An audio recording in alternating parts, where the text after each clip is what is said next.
5-MEO DMT, some people like it. It's a feeling, is what it's been for me. It's this huge feeling that kind of sweeps through you, and it's velvety, and it's hard to describe, actually, but the main thing that I'm noticing when it's happening is I am not hallucinating. And, of course, the main thing that's happening with DMT is you're having hallucinations so intense, so three-dimensional, so highly colored, so sculpturally defined that it's more real than reality. And by that I mean, if you look at this room, notice how all edges are slightly feathered. There is, at all boundaries, a slight indeterminacy. But on DMT, it's hard-edged. Everything is just defined. Sometimes people say it's as though all the air had been pumped out of the room. You're seeing it with that lunar starkness and clarity, and unimaginable objects off the art scale, and entities. DMT is the only one of these psychedelics where I have seen the entities. On psilocybin, it speaks, and it's audio. On DMT, it's you see these things, and I don't know whether it's my personal mythology. For me, DMT is the center of the mystery. I mean, I fear it, I love it, I thank God for it. I wonder if I'll ever understand it. It takes a huge mustering of courage on my part to do it, because it just is so. I mean, we talk, change, transformation, other dimension. This is not talk when you do that. I mean, you just do not know the parameters. I feel like I know more about what could happen to me if I'm in the Amazon jungle than I know what could happen to me when I'm in that place. And after many, many DMT trips, I've finally been able to paint a picture for myself of what is happening in there. And what happens for me, and I don't know anybody who's done it as much as I have. I wish people did it more and talked more about it, because, boy, if there is a landscape where we need some consensus, this is it.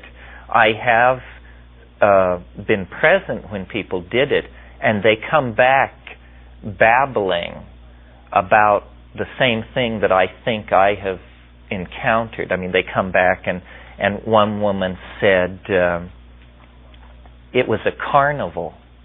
It was a carnival it was an extraterrestrial midway.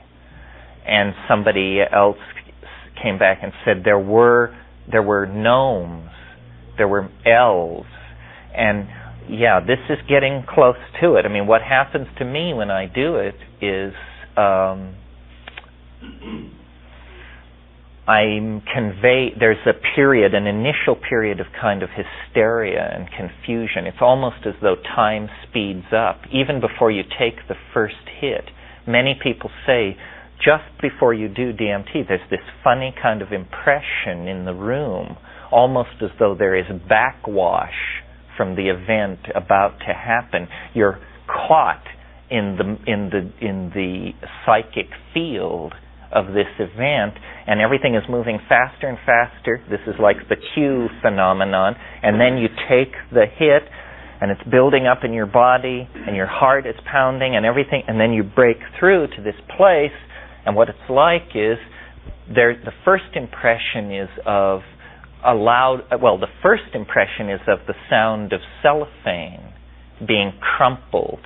That crackling sound, as if someone had just taken a bread wrapper. Yeah.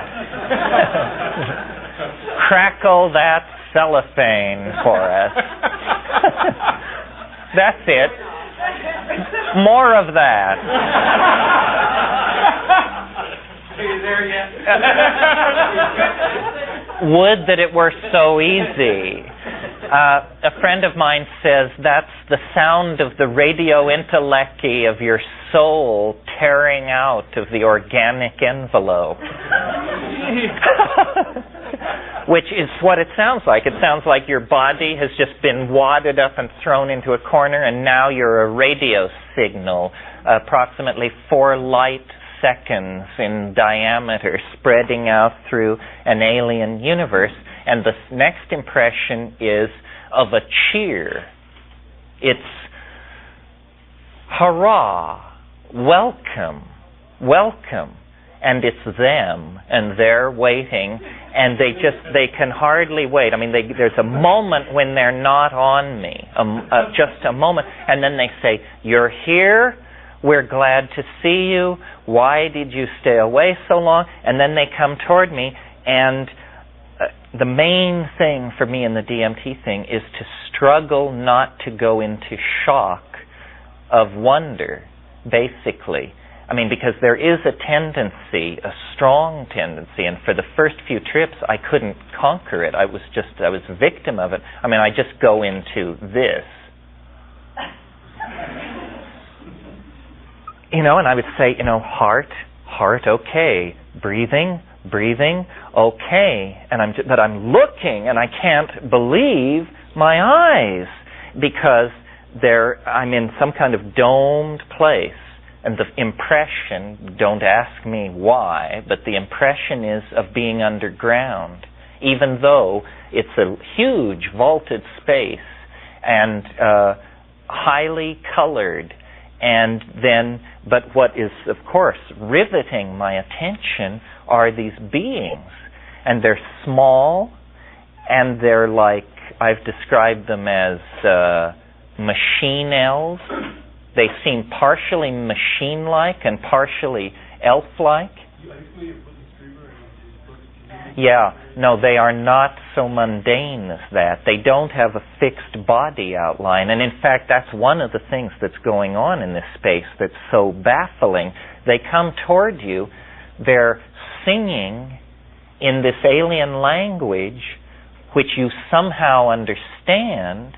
It cannot be translated into English, but you understand it in that moment. And what they're doing is they are using their voices to produce objects. And so song becomes thing.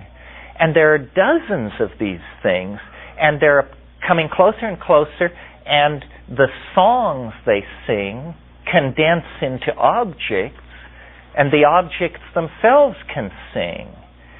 And these things come and they're saying, look, and they're holding this stuff out to you, and you look at it, and you're fighting wonder because your entire being is caught up in this can't be happening. And yet they're saying, just look. And what these things are devices, toys, works of art, objects. But whatever they are amazing. And you look into it and you can't, and they seem to be shifting, even though they're made of metal and glass and gems and pulsing. Everything is migrating and shifting and changing. And they say, look at this one. It's the most astonishing thing you've ever seen. And you just look at it and they say, look at this one. Look at this one. And they're piling up. And these things are coming towards you, and then they jump through you. They can pass through your body. And they're running around chirping and singing and making these objects. And what they're doing is they are saying, do what we are doing. Do what we are doing. And you say, I just want to go back to New York.